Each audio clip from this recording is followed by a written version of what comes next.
2025ஆம் ஆண்டு தளபதி விஜய் கல்வி விருதுகள் விழாவின் மேடைக்கு வருகிறார். தமிழக வெற்றி கழகத்தின் வெற்றி தலைவர் அண்ணன் விஜய் அவர்கள்.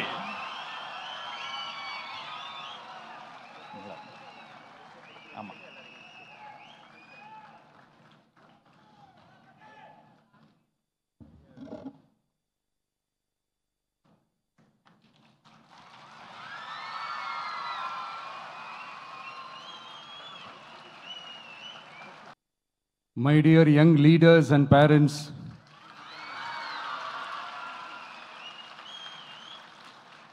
என் நெஞ்சில் குடியிருக்கும் உங்க எல்லாருக்கும் என்னுடைய வணக்கம் வணக்கம் வணக்கம் வணக்கம். Yes, young leaders and parents எல்லாரும் எப்படி இருக்கீங்க?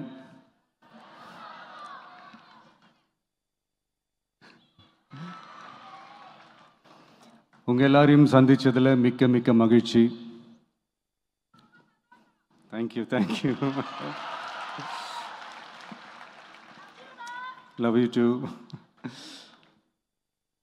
First of all, congratulations for your this beautiful achievements. படிப்புல சாதிக்கணும் தான், படிப்பும் சாதனை தான், அதான் மறுக்கல. பட் அதுக்காக பர்டிகுலராக ஒரே ஒரு படிப்பில் மட்டும் நம்ம அச்சீவ் பண்ணியே ஆகணும் அப்படின்னு நினைக்கிறது ஒன்றும் சாதனை கிடையாது. ஒரே விஷயத்தை பற்றி திரும்ப திரும்ப யோசித்து உங்கள் ஆங்ஸைட்டியை ஏற்றிக்காதீங்க. அவ்வளோ ஸ்ட்ரெஸ்ஃபுல் ஆக வேண்டிய அவசியம்லாம் ஒன்றுமே கிடையாது. இது நான் ஏன் சொல்கிறேன்னா, நீட்டு மட்டும் தான் உலகமா?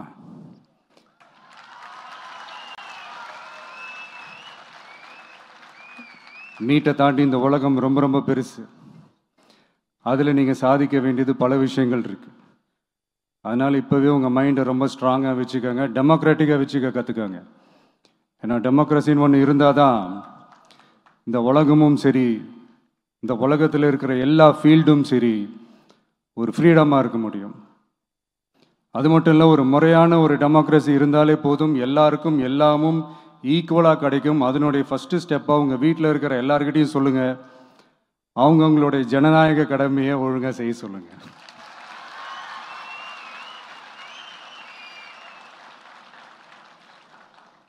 ஜனநாயக கடமையை சரியாக செய்கிறதுனா அது ஒன்றும் பெரிய ஒரு விஷயம்லாம் கிடையாது, சாதாரணமான விஷயந்தான்.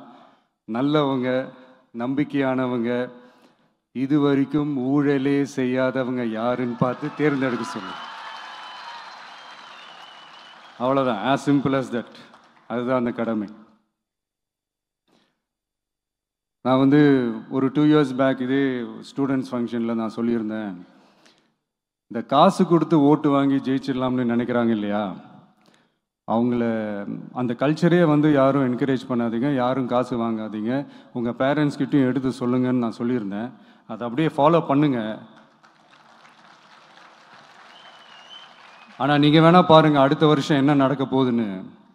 வண்டி வண்டியாக கொண்டாந்து கொட்ட போகிறாங்க.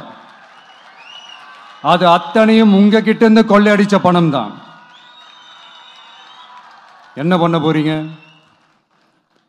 என்ன பண்ணணும்னு உங்களுக்கு கரெக்டா தெரியும். அது நான் சொல்லிதான் புரிய வைக்கணும்னு ஒன்றும் அவசியம் இல்லை. அண்ட் மை டியர் பேரண்ட்ஸ், உங்ககிட்ட ஒரு சின்ன ரிக்வெஸ்ட். உங்கள் குழந்தைங்களோட விஷயத்தில் எதுவும் ஃபோர்ஸ் பண்ணாதீங்க, ப்ரெஷர் போடாதீங்க, எதுவும் இம்போஸ் பண்ணாதீங்க. ஃபர்ஸ்ட் ஆஃப் ஆல் அவங்களுக்கு என்ன பிடிச்சிருக்குன்றதை தெரிஞ்சுக்கிட்டு அதுக்கு ஏற்ற மாதிரி வழி நடத்துங்க. நான் டெஃபினட்டாக சொல்கிறேன், எத்தனை தடைகள் வந்தாலும் அவங்கவுங்களுக்கு பிடிச்ச விஷயத்தில், அவங்கவுங்களுக்கு பிடிச்ச துறையில் அவங்க கண்டிப்பாக சாதிச்சு காட்டுவாங்க.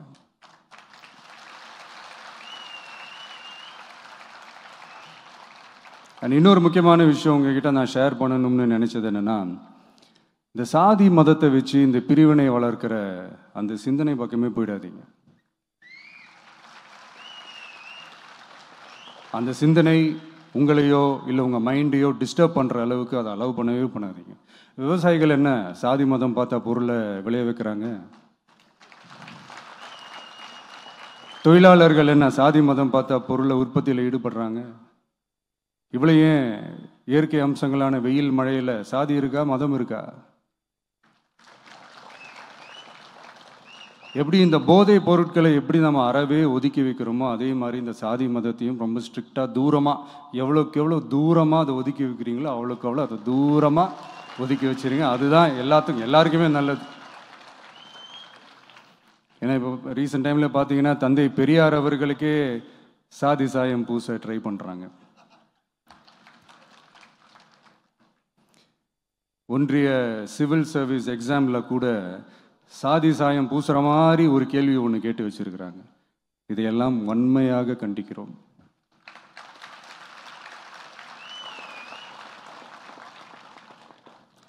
இந்த உலகத்தில் எது சரி எது தவறு அப்படின்றத அனலைஸ் பண்ணி பார்த்தாலே போதும். ஒரு குழப்பம் இல்லாத ஒரு தெளிவான ஒரு வாழ்க்கையை ஒன்று வாழலாம். எதுக்கும் ரொம்ப எமோஷ்னலாக ஆகாதீங்க, அவ்வளோ வருத்தலாம் இல்லை. டெக்னிக்கல் அண்ட் சயின்டிஃபிக் அப்ரோச்சோடவே திங்க் பண்ணுங்கள். ஏன்னா வரப்போகிற இயர்ஸில் ஆல்ரெடி வந்துட்ட இந்த ஏஐ ஆர்டிஃபிஷியல் இன்டெலிஜென்ஸ் உலகத்தை எதிர்கொள்கிறதுக்கு அதுதான் ஒரே வழி. The sky is vast and wide and you have strong wings. So feel free to fly like a bird with courage, conviction and confidence.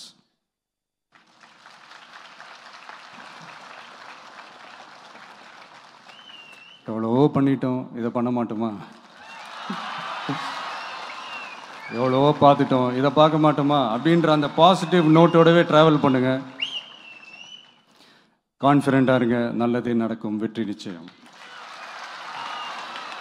மீண்டும் சந்திக்கும் வரை நன்றி, வணக்கம்.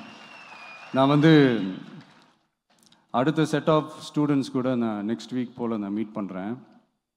ஸோ அவங்களுக்கும் சேர்த்து இன்றைக்கி நான் பேசினதாகவே இருக்கட்டும். ஏன்னா ஒவ்வொரு வாட்டி இந்த மாதிரி நான் அட்வைஸ் பண்ணிகிட்டு இருந்தேன்னா நல்லா இருக்காது, உங்களுக்கும் போர் அடிச்சிடும்.